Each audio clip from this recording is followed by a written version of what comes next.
Good morning friends. இன்றைக்கி 8th standard science புக்கில் உள்ள ஒரு முக்கியமான ஒரு பாயிண்ட்ஸ் பார்க்க போகிறோம். இது வந்து பாக்டீரியாவில் கசை இழைகளோட வகைகளை பார்க்க போகிறோம்.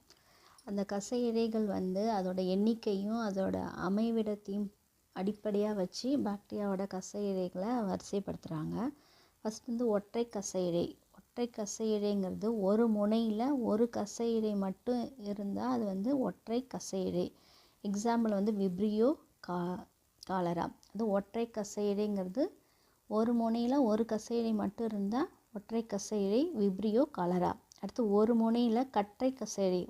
அந்த கசை இழை வந்து ஒரு முனையில் கற்றையாக இருக்கும். அது வந்து சூடோமோனஸ் எக்ஸாம்பிள்.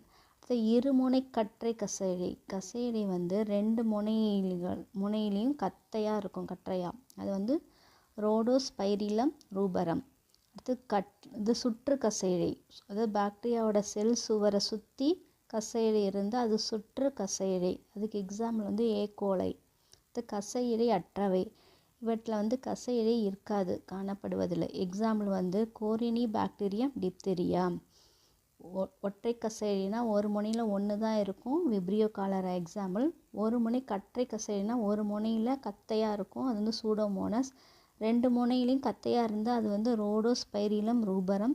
இது சுற்று கசை இழை. பாக்டீரியாவோட செல் சுவரை சுற்றி இருந்தால் அது வந்து ஏகோலை எக்ஸாம்பிள். இது கசை இழை இல்லாமல் இருக்கும், அது வந்து கோரினி பாக்டீரியம் டிப்தீரியா.